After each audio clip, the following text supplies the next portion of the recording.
Me llamo Beatriz Wilson, tengo 32 años y he pasado casi toda mi vida en Texas, creciendo dentro de una familia que, por fuera, parecía normal e incluso envidiable.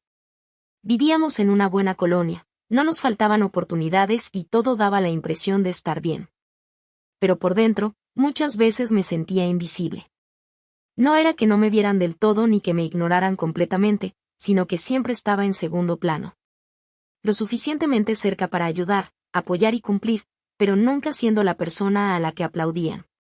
Tengo una hermana mayor, Amanda, 3 años más grande que yo. Desde que tengo memoria, siempre fue claro quién tenía la magia en la familia. Amanda caminaba por la vida con un encanto natural. Cuando se reía, parecía que todos querían escucharla. Los maestros la admiraban, la gente se acercaba a ella con facilidad, y en cada reunión familiar era el orgullo de mis padres. Ella era el ejemplo perfecto del que presumían. Yo, en cambio, era la responsable. Así me describían siempre, responsable, estable, independiente. Al principio sonaba bonito, hasta que entendí lo que realmente significaba. Esperaban que yo pudiera salir adelante sin atención, sin aplausos y sin celebración. Mientras crecíamos, el favoritismo no siempre era escandaloso, pero era imposible no notarlo. Los cumpleaños de Amanda eran todo un espectáculo. El patio se llenaba de colores, juegos inflables, globos, música y muchos niños corriendo y riendo. Mis cumpleaños eran sencillos. Pizza en la mesa del comedor, un pastel comprado en el súper y decoraciones mínimas. Mi mamá solía ponerme la mano en el hombro y decir con una sonrisa tranquila: Beatriz, tú no necesitas tanto alboroto, siempre has sido muy sensata. Y esa palabra, sensata, terminó definiéndome. Aprendí a ser callada, a portarme bien, a no llamar la atención.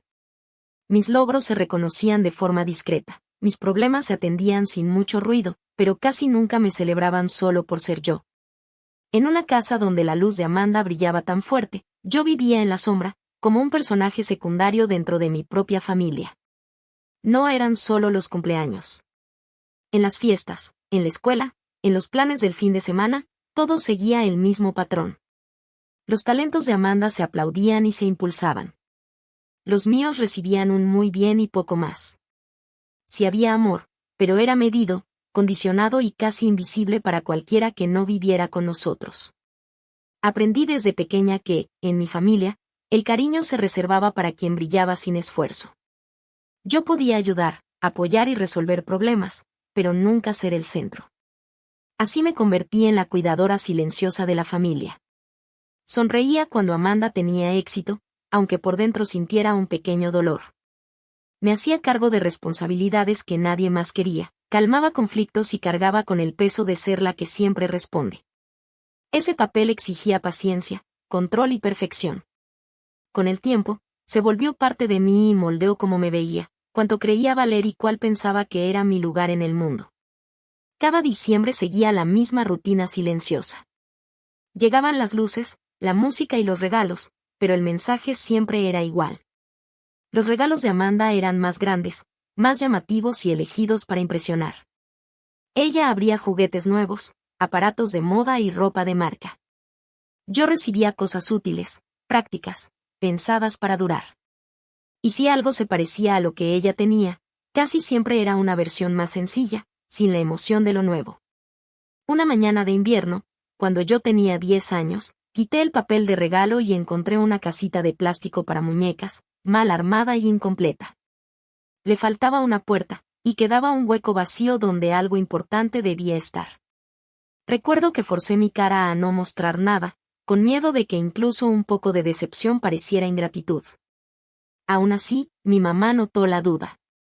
Inclinó la cabeza, le restó importancia y dijo una frase que se me quedó grabada por años: todavía sirve. Como si con eso ya no hubiera nada más que hablar. Esa idea se me metió muy hondo: servir para algo, funcionar lo suficiente, existir sin quejarse. Eso era lo que se esperaba de mí. Yo no estaba hecha para brillar, sino para cumplir. Con los años, el desequilibrio fue cada vez más evidente. Cuando llegamos a la adolescencia, nuestros caminos empezaron a separarse. Yo me exigía al máximo en la secundaria. Tomé materias avanzadas, dormía poco y pasaba los fines de semana entre libros y tareas. Mientras Amanda salía a fiestas, hacía planes y vivía aventuras sin pensarlo mucho, yo me quedaba en casa, convencida de que el esfuerzo algún día valdría la pena. Creía que la dedicación importaba. Creía que el sacrificio sería reconocido. Mi esfuerzo me consiguió un lugar en una universidad cercana. Para ahorrar dinero, decidí quedarme a vivir en casa de mis papás y viajar todos los días. Me parecía una decisión lógica, responsable, exactamente el tipo de elección que siempre me habían enseñado a hacer. Al mismo tiempo, Amanda fue aceptada en la universidad de sus sueños, lejos de casa. Mis papás celebraron su logro con emoción y sin límites. Pagaron todo sin dudar, clases, renta, comida y hasta dinero extra para que estuviera cómoda. Se lo contaban a familiares, compañeros de trabajo y hasta a desconocidos, diciendo su nombre con orgullo. Yo asumí, de manera ingenua, que conmigo sería parecido. Cuando por fin me armé de valor y expliqué mi situación, hablando de mi admisión y de lo poco que necesitaba, mi mamá casi no levantó la vista. Siguió concentrada en la cocina mientras hablaba. Como yo seguiría viviendo ahí, dijo, tendría que ayudar con los gastos.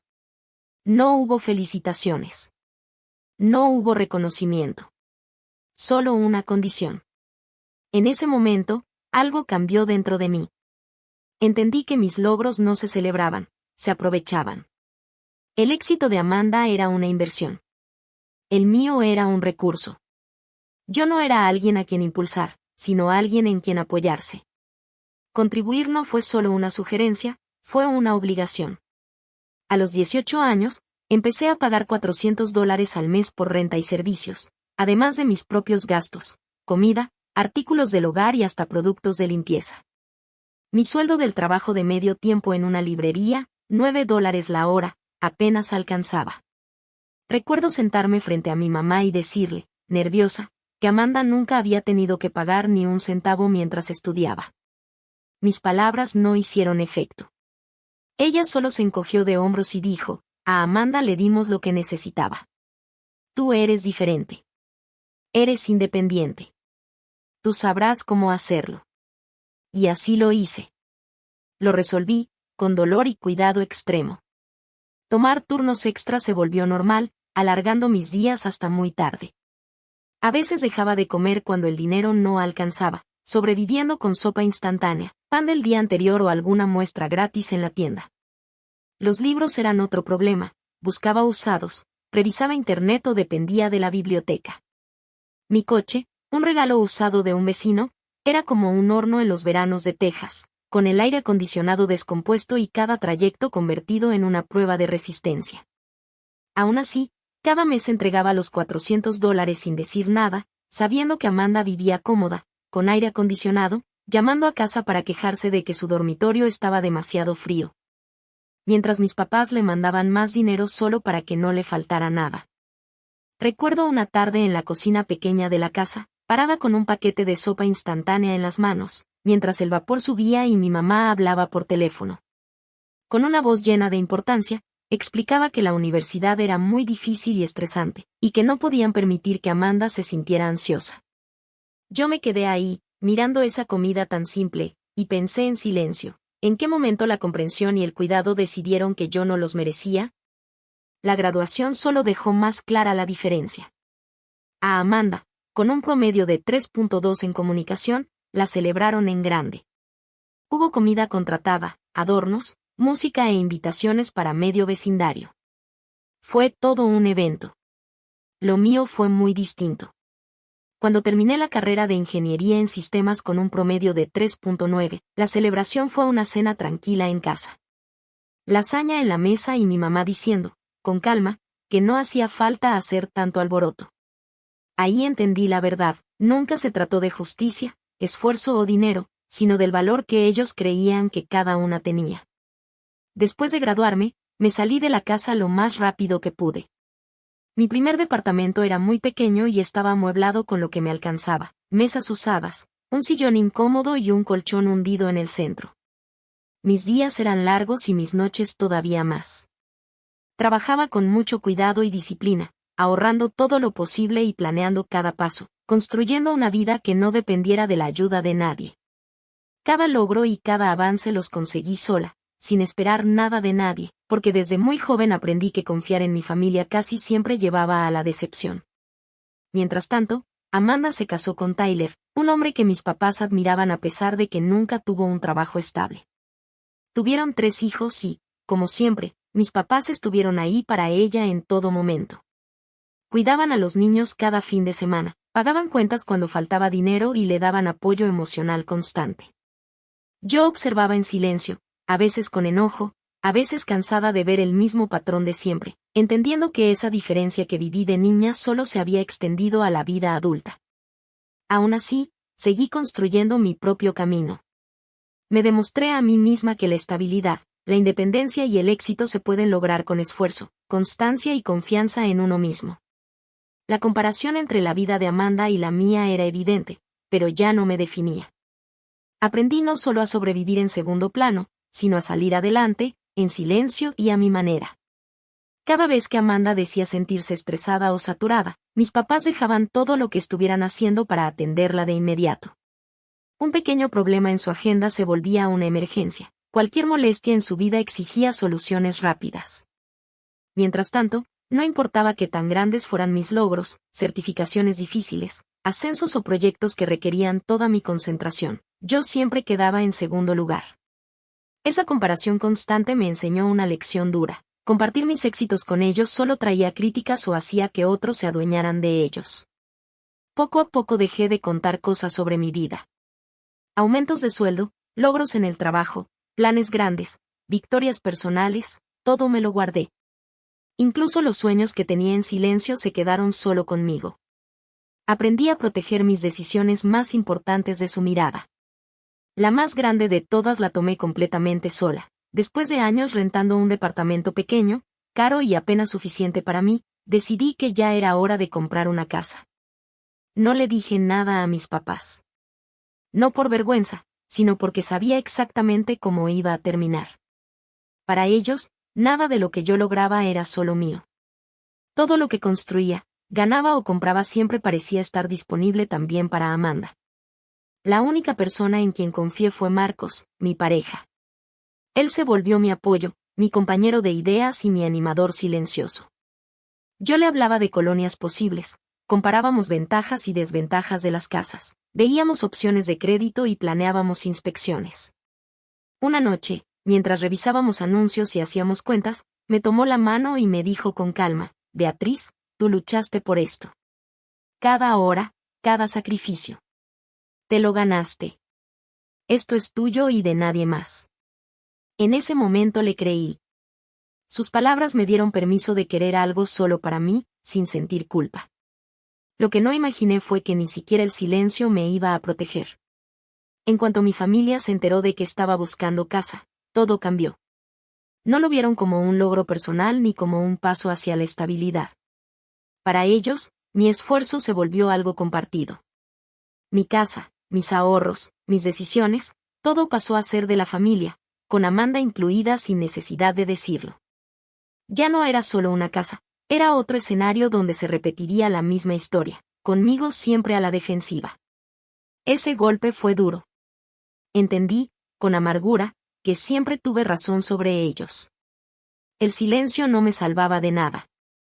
No importaba qué tan cuidadosa fuera ni qué tan privada intentara ser, mi familia siempre encontraba la forma de meterse en espacios que yo quería solo para mí. A los 32 años ya debería haberlo aprendido. En una familia como la mía, ser discreta no significa estar a salvo. Incluso cuando hacía todo bien, siempre existía el riesgo de que mis logros fueran tomados, minimizados o usados para otros. Esa idea se me quedó encima como una sombra, cambiando la forma en que pensaba sobre el hogar, la seguridad y lo que realmente significa ser dueña de mi propia vida. No anuncié que estaba buscando casa. No publiqué pistas en Instagram ni en Facebook. Evité mencionarlo en llamadas o en chats familiares. Ni siquiera los parientes lejanos sabían algo. No era por secreto sin sentido, era por protección. Después de tantos años viendo cómo mis logros dejaban de ser míos, quería una victoria que me perteneciera por completo, desde el inicio hasta el final. Por un tiempo, la estrategia funcionó. Entre semana pasaba horas frente a la laptop revisando páginas de bienes raíces, comparando mapas, viendo estadísticas de seguridad, revisando escuelas y haciendo cuentas de hipoteca. Me obsesioné con los detalles, qué tan cerca estaba el súper, si había cafeterías buenas, qué colonias tenían árboles y sombra en verano. Los fines de semana se volvieron misiones discretas. Iba sola a ver casas, entraba sin llamar la atención y recorría cada cuarto con calma, como si ya me perteneciera. Dejaba el coche a varias cuadras, lejos de mi zona, por si alguien lo reconocía. El territorio de Amanda estaba totalmente prohibido. No pensaba dejar que mis planes corrieran por la familia antes de tiempo. Al parecer, calculé mal. El mundo es más pequeño de lo que uno cree. Una compañera del trabajo llamada Daniela, siempre alegre, muy habladora y cero cuidadosa con los límites, mencionó mis planes como si nada. Seguramente pensó que era un comentario sin importancia, algo para animar la plática. A Daniela le encantaba el chisme disfrazado de interés, convertir las decisiones ajenas en historias para contar, como si le pusiera sabor a su propia vida con dramas prestados. Lo que no notó fue que se lo contó a una vecina de Amanda. Y de ahí, la información corrió rápido, pasando por pasillos, mensajes y visitas casuales, hasta llegar al centro de todo, mis papás. Unos días después, sonó mi teléfono. La voz de mi mamá estaba exageradamente alegre, con ese tono falso que la gente usa para esconder molestia o querer controlar algo. Beatriz, dijo, alargando mi nombre. ¿Por qué no nos dijiste que estabas buscando casa? Sentí como el estómago se me caía y la garganta se me cerraba. Traté de sonar tranquila, aunque por dentro estaba tensa. Solo estoy viendo opciones, respondí. Nada serio. Hubo un silencio corto, como si estuviera eligiendo bien sus palabras. Luego dijo, demasiado rápido, bueno. Amanda y yo hemos estado platicando y tenemos unas ideas maravillosas para ti. En ese instante sentí una alarma interna. Esa forma de hablar, ese tono, ya lo tenía preparado. No estaba improvisando. Ya había pensado qué decir, cómo decirlo y qué quería lograr con esa llamada. Ahí entendí que mi plan ya no era privado. El espacio seguro que había creado alrededor de ese sueño se había roto, no por un error mío, sino porque la curiosidad ajena y el sentido de derecho que siempre tuvieron con mi vida convirtieron algo personal en un tema familiar. Colgué la llamada con respuestas cortas y educadas, pero por dentro ya se estaba formando una tormenta. Sabía, sin necesidad de que nadie me lo dijera, que mi vida, la casa que quería comprar y la independencia que tanto me había costado construir, ahora iban a convertirse en un campo de batalla. Y en ese momento acepté algo que siempre había sospechado, en mi familia, nada de lo que fuera importante para mí iba a ser solo mío por mucho tiempo. Vas a necesitar una casa grande, dijo mi mamá después, con ese tono de quien da órdenes, no sugerencias. Por lo menos 4 recámaras. Los niños necesitan espacio para jugar, y estaría muy bien tener un cuarto de visitas para nosotros. Apreté el teléfono con fuerza. ¿Qué niños?, pregunté, sin poder esconder el filo en mi voz. Ella soltó una risita, como si yo fuera lenta para entender. Ay, Beatriz, dijo. Los hijos de Amanda, claro. Además, sería ideal que la casa quedara cerca de la suya. Así todos podemos vernos seguido. Y así, de un momento a otro, mi futuro, el que había imaginado con tanto cuidado, ahorrado peso por peso y protegido con tanta intención, fue reescrito sin mi permiso. En una sola frase, mi autonomía desapareció. El sueño que yo había construido sola, pasando horas revisando anuncios y pensando en mi propia vida, se convirtió en algo pensado para la comodidad de otros. Después de esa llamada, todo se desbordó. Mi celular no dejaba de sonar. Mensajes, enlaces, fotos de casas enormes, cocinas de mármol, jardines gigantes y cocheras donde cabían varios coches. Los precios eran tan altos que por un momento pensé que mi familia creía que yo había encontrado dinero mágico. Cada mensaje decía lo mismo, aunque nadie lo escribiera, tu vida ya no es tuya. Esta estaría perfecta para nosotros, escribió Amanda en un mensaje, mandando el anuncio de una casa de 6 recámaras con alberca infinita y jardín de revista. Otro día, Mi mamá me mandó información de una colonia con escuelas muy bien calificadas. Piensa en los niños, me dijo, como si mi existencia no importara frente a su felicidad. Nadie se detuvo a preguntarme qué quería yo, cómo imaginaba mi hogar o cuánto podía pagar sin ahogarme en deudas. Al principio intenté poner límites, con calma. Les expliqué que buscaba algo sencillo, cálido y solo para mí. Un espacio que fuera acorde a mis gustos y a mi presupuesto, no a los de alguien más. No sirvió de nada. Ay, no seas egoísta, respondió mi mamá, con un tono casi cariñoso, pero lleno de reproche. Tú no necesitas tanto espacio, Amanda sí. Eso fue el punto final. Dejé de contestar. Silencié el grupo familiar, apagué notificaciones y me alejé del ruido. Por primera vez en años, confié por completo en mi instinto. Volví a mi propia búsqueda, recorriendo colonias, viendo casa sola, imaginando la vida que quería sin interrupciones. Regresé a mis tablas de gastos, calculé traslados y analicé cada detalle como alguien que realmente estaba construyendo su propio futuro, porque eso era exactamente lo que hacía. Y al final, después de semanas de buscar con cuidado, de noches largas haciendo cuentas y mañanas tempranas visitando casas antes de que nadie pudiera meterse, la encontré. El lugar que se sentía mío. Una casa que podía ser solo mía, desde la primera llave hasta el último mueble. Sin opiniones no pedidas, sin expectativas ajenas. Un hogar completamente mío. La casa era justo lo que siempre había soñado, aunque nunca me había atrevido a pensar que la encontraría. Una casita sencilla de 2 recámaras, un poco fuera de la ciudad, en una calle tranquila con encinos viejos que se movían con el viento. La cocina recibía la luz del sol de una forma que hacía que todo se sintiera cálido, y el porche al frente parecía sacado de una película, íntimo, acogedor y privado. El patio no era grande, pero era suficiente para un pequeño huerto, algunas flores y un espacio para tomar café por las mañanas. No era lujosa, pero tenía algo que nunca había sentido antes, pertenencia. En cuanto crucé la puerta, sentí que algo pesado se iba de mi pecho. Olía a pintura fresca y a algo nuevo, los pisos de madera crujían de una forma reconfortante y la luz entraba por las ventanas como si confirmara mi decisión. Sentí una calma extraña, una seguridad poco común. Esa misma noche hice la oferta. Los días siguientes fueron una tortura, cada hora de espera me revolvía el estómago. Pero cuando por fin llegó la respuesta aceptando, el alivio fue inmenso. Me quedé sentada en el coche, llorando en silencio, no de cansancio, sino de libertad. Por primera vez, una decisión importante era solo mía. No necesitaba permiso, ni negociación, ni explicación. No llamé a mi familia.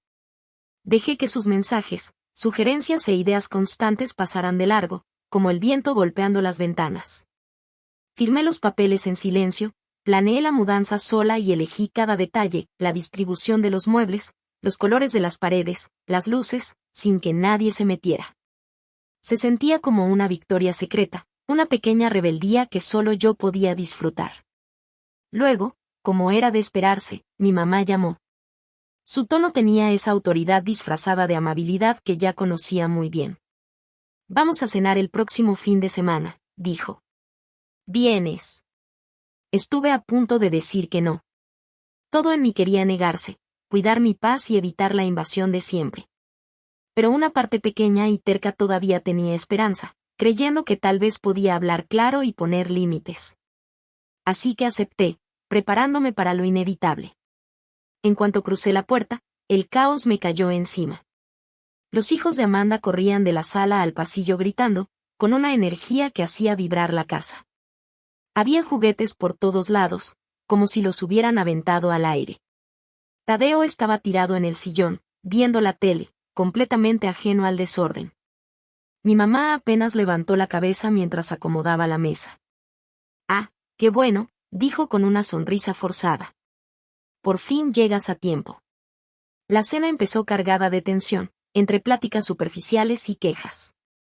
Amanda habló sin parar de lo pequeño que era su departamento, de lo cansada que estaba y de lo abrumador que se sentía todo.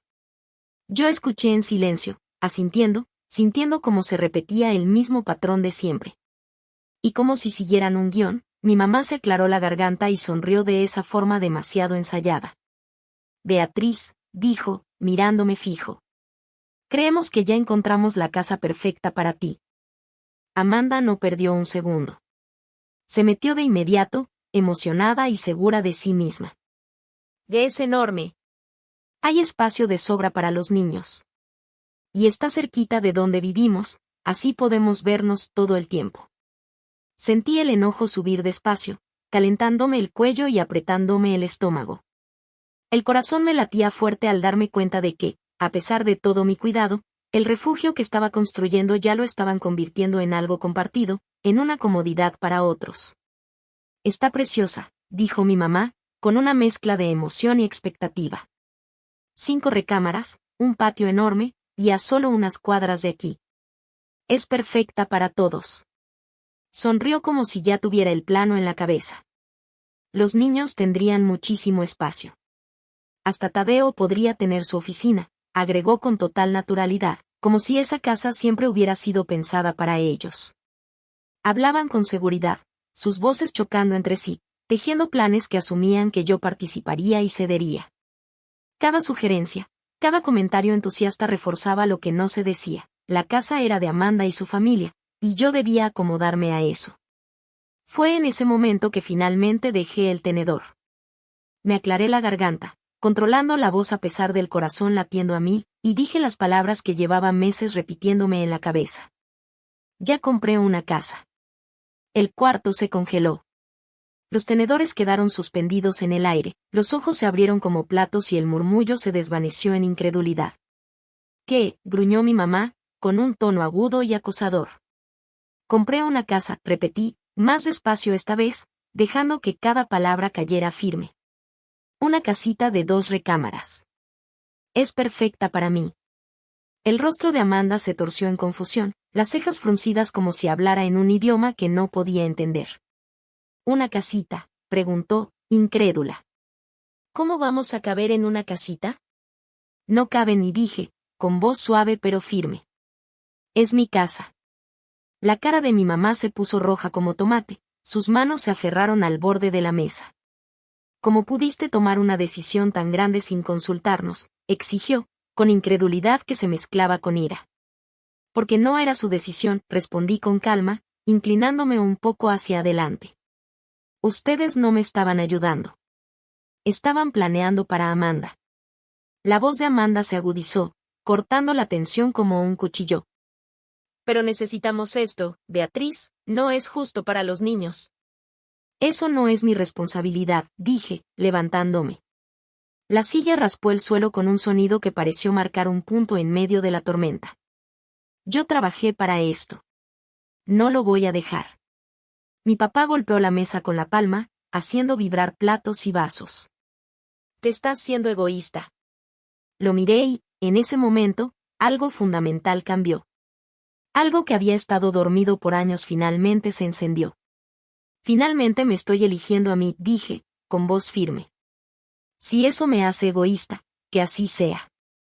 Me di la vuelta y salí, escuchando los gritos de Amanda detrás de mí y los reclamos de mi mamá que me seguían por el pasillo. Cada paso hacia la puerta era aterrador y liberador a la vez. Una vez en mi carro, agarré el volante con las manos temblorosas, pero sentí un extraño alivio en el pecho. Por primera vez en años, me sentí libre. Todavía no sabía que ese enfrentamiento era solo el comienzo. La reacción empezó antes de que llegara a mi departamento.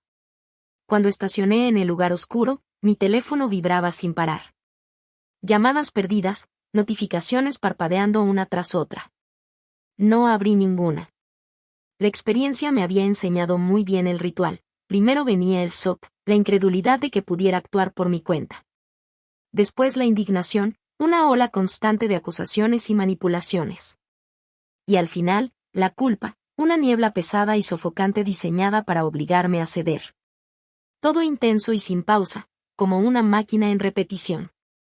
Esa noche, mientras trataba de acomodarme, apareció un nuevo mensaje. Amanda había enviado una foto. Sus hijos estaban tirados en la sala, juguetes esparcidos por todos lados como después de una tormenta, con las caras pegajosas y agotadas. Sus pequeños cuerpos se recostaban sobre los cojines, ojos grandes del cansancio de un largo día. La imagen era una acusación silenciosa, un reclamo envuelto en derecho. Y sin embargo, al mirarla, sentí claridad. Ninguna foto, ninguna discusión, ninguna manipulación podía cambiar lo que yo había reclamado. La foto se quedó más tiempo del que debería en la pantalla. La leyenda decía: miren lo apretados que estamos, ¿es justo para Emilia y Mateo? La estudié, viendo cada rincón de la sala desordenada, cada juguete tirado en el piso. No me sentí culpable. Sentí el peso de la situación, ese tirón familiar en el pecho, la obligación internalizada. Años de crianza me habían enseñado a cargar con la incomodidad de todos como si fuera mía. Cada suspiro, cada pequeño inconveniente, cada queja, se había registrado en mi mente como mi deber personal. Esta imagen y estas palabras eran solo la última versión de la misma lección. No respondí. Ni entonces, ni en ese momento, ni después. Eventualmente el sueño me venció, aunque con inquietud. A la mañana siguiente, me desperté con una pequeña tormenta esperando. 5 llamadas perdidas parpadeaban en mi teléfono, todas de mi mamá. Le siguió una avalancha de notificaciones de Amanda, urgentes, insistentes, casi acusatorias. Has cambiado. Ya no te reconozco. Otro mensaje decía: mamá lloró toda la noche. La familia debería importar. Sentí un nudo en el pecho. Ese mensaje casi me quiebra. Casi. Tocó esa parte de mí que había sido entrenada para poner a los demás primero, para sacrificarse en silencio. Pero no por completo. Al mediodía, mi papá se unió al coro.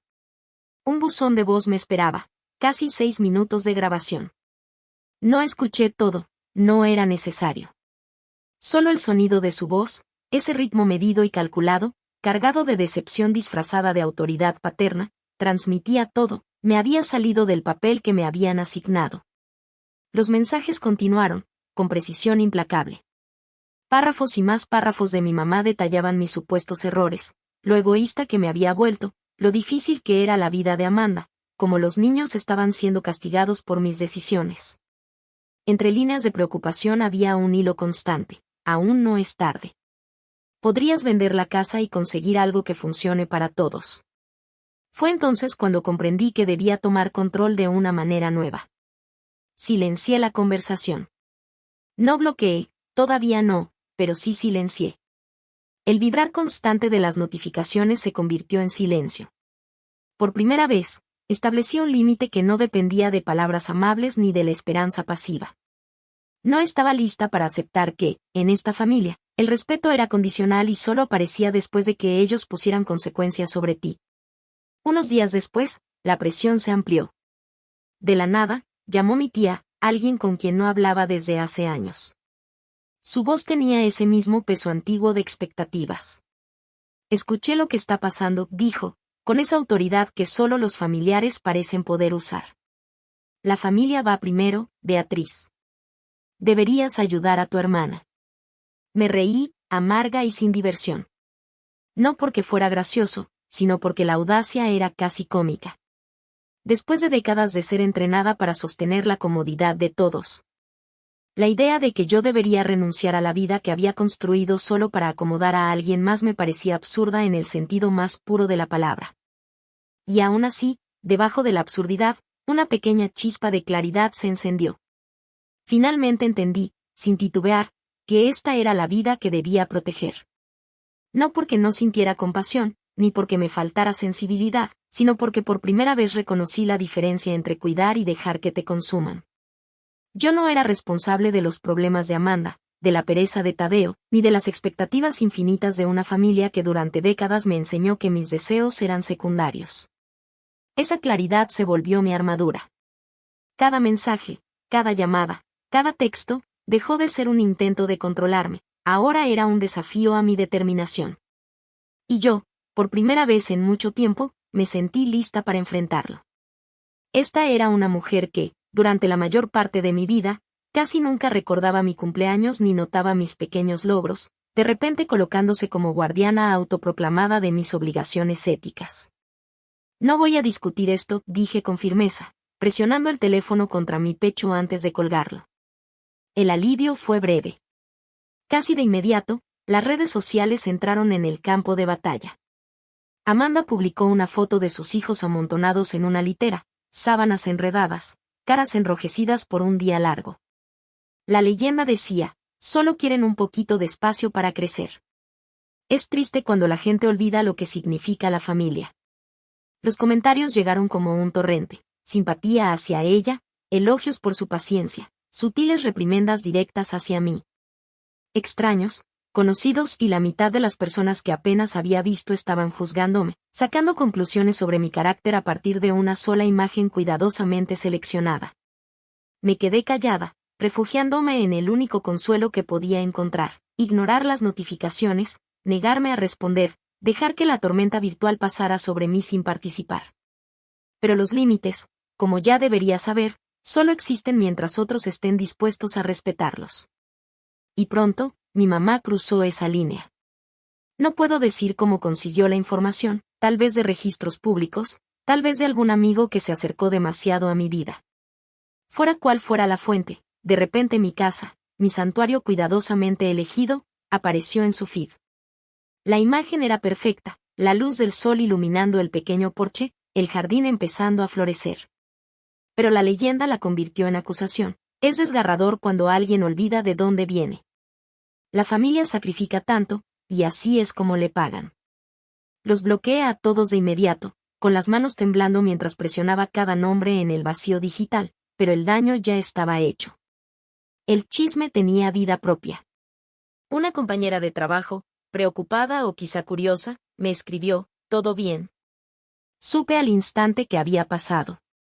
Dana, mi chismosa habitual de la oficina, había vuelto a esparcir la historia. Para entonces, la mitad del piso pensaba que yo había abandonado a una familia necesitada para vivir sola en una mansión enorme. Quise gritar, recuperar la historia, pero la verdad era simple, mi casa no era una mansión. Era una modesta casita de 2 recámaras y un baño, nada ostentoso, nada que justificara el escándalo. La tensión se coló en todo. Cada vibración del teléfono me hacía sentir un nudo en el pecho. Dejé de entrar a redes sociales por completo. Incluso en el trabajo, mi mente se tensaba ante cualquier notificación, anticipando la siguiente ola de críticas, la próxima mala interpretación de mis decisiones. Las noches eran inquietas, llenas de un zumbido interno de ansiedad que no podía sacudirme. Entonces, una noche, un golpe en la puerta rompió la frágil calma que había construido. Abrí y me quedé paralizada. Amanda estaba ahí, un niño en su cadera, los otros 2 aferrados a sus piernas, con las caras manchadas de restos de comida y juego, agotados. Su postura era encorvada, el cabello recogido a lo descuido, la ropa arrugada por un día largo. Por un instante, esa vieja parte instintiva de mí, la que había sido entrenada para cuidar, arreglar, sacrificarse, salió a la superficie. Beatriz dijo, con la voz tensa y quebrada, los ojos moviéndose nerviosos entre sus hijos. Necesitamos hablar. Crucé los brazos, recargándome en el marco de la puerta, mostrando mi propio cansancio en la tensión de la mandíbula. ¿Qué quieres, Amanda?, pregunté, manteniendo la voz neutral, cuidando que no se notara el conflicto que se acumulaba dentro de mí. Ella tragó saliva audiblemente, como si tratara de forzar las palabras a través de una barrera que no sabía cómo superar. El casero subió de nuevo la renta. No podemos pagarla. Solo, déjanos quedarnos contigo un rato. Los niños necesitan estabilidad. Respiré despacio, el aire pesado en mis pulmones, pesando cada palabra. Mi casa no es una opción, dije, con voz firme y segura. No es lo suficientemente grande, y esto no es mi responsabilidad. Su rostro se tensó, la mandíbula se cerró, los ojos se entrecerraron. Un destello de enojo, o quizá incredulidad, cruzó sus rasgos, y reconocí esa expresión familiar, derecho, convertido en exigencia. Los niños se movían a su lado, ajenos a la tensión que vibraba entre nosotras, pero de algún modo amplificándola, su presencia un recordatorio físico de las demandas que estaba imponiendo. Me mantuve firme, sintiendo que ese momento ya no era solo sobre espacio. Se trataba de control, de quien ponía los límites, de quien definía lo que familia significaba en realidad y no en expectativa. Y en ese instante, entendí que no estaba defendiendo solo una casa, estaba defendiendo mi derecho a existir en mis propios términos, sin culpa, sin intrusiones, sin compromisos. Entonces eso es todo, estalló Amanda, con incredulidad en la voz. ¿De verdad te vas a quedar ahí y dejarnos caer? No los estoy abandonando, respondí con calma, aunque sentía el pecho apretado. Estoy eligiendo no desarmar mi vida para arreglar decisiones que no tomé. Se burló, murmurando algo amargo entre dientes antes de jalar a los niños hacia la acera. Sus zapatos raspaban el concreto mientras trotaban para alcanzarla, la confusión escrita en sus caras. Los observé irse, la puerta cerrándose suavemente detrás de mí, el corazón latiendo fuerte pero mi resolución intacta. A la mañana siguiente, mi teléfono sonó desde un número desconocido. Contesté por instinto. La voz de mi mamá cortó el silencio de inmediato, fría y dura. Me llamó cruel, me advirtió que pagaría por esta decisión, prometió que tarde o temprano sentiría remordimiento. Colgué sin responder, la mano firme al dejar el teléfono sobre la mesa. Esa noche, sentada sola en mi espacio recién reclamado, algo se cristalizó. El cambio no fue externo. Nadie había ofrecido disculpas. Nadie había mostrado comprensión. La transformación había ocurrido por completo dentro de mí. Y supe, en lo más profundo, que aún no habían terminado de probar mis límites. Durante varios días después de que Amanda apareció en mi puerta, siguió un silencio inquietante. Sin mensajes. Sin buzones de voz. Sin publicaciones cuidadosamente redactadas y cargadas de acusación. Debería haber reconocido el patrón antes. En mi familia, el silencio nunca señalaba rendición. Señalaba estrategia. Llegó la mañana del sábado con calma. La luz del sol entraba al patio mientras me arrodillaba en la tierra, intentando plantar lavanda con éxito mixto. La tierra se pegaba a mis manos y reía de mi propia torpeza, divertida por la ironía de poder desarmar sistemas complejos en el trabajo pero fallar al cuidar una sola planta. Mis hombros se relajaron. El aire se sintió más ligero. La casa volvió a sentirse como. Más tarde salí a hacer diligencias, comprar víveres, una parada rápida en Target, dejar correo. Nada fuera de lo normal. Estuve tal vez un par de horas. Cuando regresé, mi pulso se disparó. La SUV de Amanda estaba justo frente a mi casa. Por un momento, mi mente se negó a aceptar lo que veía. Me quedé congelada detrás del volante, con los dedos apretados, esperando en silencio alguna explicación lógica. Entonces vi los asientos de los niños por la ventana trasera. Mis manos empezaron a temblar. Salí del auto, cargando las bolsas torpemente, las llaves resbalando de mis dedos mientras me acercaba a la puerta. Antes de poder abrir, voces llegaron desde dentro. Risas. Movimiento. Mi corazón golpeaba contra las costillas. Empujé la puerta. El caos me recibió. Emily y Mason descansaban sobre el sillón, migas por todas partes, juguetes esparcidos por el piso, ninguno mío. Almohadas tiradas como si fueran víctimas. Satch tambaleaba por la sala, mordiendo uno de los cojines con entusiasmo baboso. En la cocina, Tadeo estaba con la refrigeradora abierta, comiendo un sándwich como si el lugar fuera suyo. Y Amanda estaba en el solarium, moviendo mis muebles, rotando sillas, cambiando mesas como si estuviera preparando la casa para otra persona. Oh, hola, Beatriz, dijo casual, mirando por encima del hombro. ¿Ya regresaste? Mi visión se nubló. ¿Qué diablos está pasando?, exigí, apenas reconociendo mi propia voz. Ella no se detuvo. No se tensó. No mostró culpa. Pensamos que sería más fácil instalarnos mientras no estabas. La miré, incredulidad llenándome. ¿Instalarnos? Exhaló dramáticamente, irritación brillando en su rostro. Mamá nos dio la llave. Dijo que no había problema. En ese instante, la verdad cayó con brutal claridad. Esto no era desesperación. Era derecho. No era una petición, era una invasión.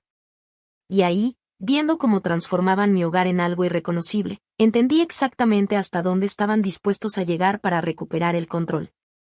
Y supe, con absoluta certeza, que esta era la línea que habían cruzado sin darse cuenta de que no había vuelta atrás. Seguían insistiendo en que necesitaban más espacio, que mi casa simplemente se ajustaba mejor a sus necesidades que cualquier otro lugar que pudieran pagar. Algo dentro de mí se rompió en ese momento, limpio e irreversible. Me concentré en un detalle, mi voz medida a pesar de la tormenta en el pecho.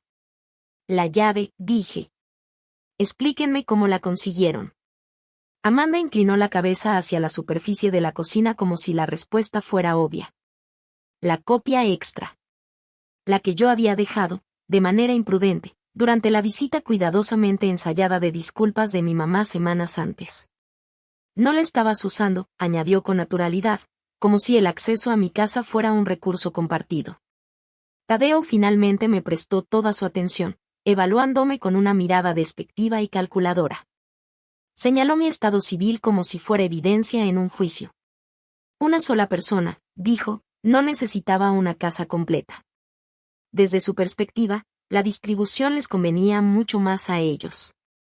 Cada palabra caía como un pequeño insulto disfrazado de justificación. La incredulidad se transformó en claridad.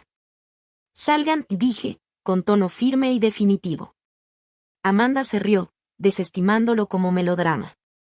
Me recordó la sangre compartida, la historia, lo rápido que los niños se habían adaptado. Alcé la voz, repitiendo la orden con fuerza inconfundible. Ella plantó los pies, cruzó los brazos, diciendo que el proceso ya había comenzado, que las habitaciones vacías bien podrían servir para algo. Ese fue el punto de quiebre. Tomé mi teléfono y marqué sin dudar. Su expresión cambió de inmediato, la confianza se quebró en alarma. Me preguntó si había perdido la cabeza. Sostuve la pantalla para que viera exactamente con quién hablaba y respondí con una certeza que hasta a mí me sorprendió.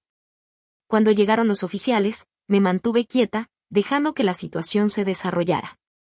Amanda intentó presentar la intrusión como un malentendido, apoyándose en el apellido compartido como si eso les diera inmunidad. Tadeo comenzó a quejarse sobre equidad y derechos, pintándome como irrazonable. Nada de eso importó. La respuesta fue simple y firme. Se les informó que no tenían derecho a estar allí y se les instruyó a retirarse de inmediato. Siguieron las lágrimas. También las acusaciones murmuradas. Los niños se inquietaron y se asustaron, su confusión dolía más que los gritos. Me mantuve a distancia, observando cómo recogían las compras que habían tomado, juntando bolsas y chaquetas mientras los guiaban hacia la salida. Cuando me preguntaron si quería escalar la situación, dudé apenas un instante antes de decir que no. No quería venganza. Quería recuperar mi espacio. Una vez cerrada la puerta, la aseguré y me senté en el suelo, con las manos temblorosas y la respiración irregular. La casa se sentía alterada, como si algo íntimo hubiera sido manejado con descuido, despojado de seguridad. Pasaron horas antes de que mi corazón volviera a calmarse. Para la noche, todas las cerraduras habían sido reemplazadas. Al día siguiente se instalaron cámaras y alarmas. Poco después, busqué asesoría legal. Se enviaron avisos oficiales delineando límites que nunca deberían haber necesitado un lenguaje formal. El mensaje era claro, no se toleraría más interferencia. Desde entonces, no ha habido contacto. La ausencia a veces duele, pero la tranquilidad trae alivio. De pie, sola en habitaciones que nuevamente son mías, finalmente entiendo lo que me tomó demasiado tiempo aceptar. Cuidar de mí misma no requiere borrarme. Conectarse no otorga derechos. Protegerme nunca fue un acto de maldad. Fue la única forma de seguir adelante.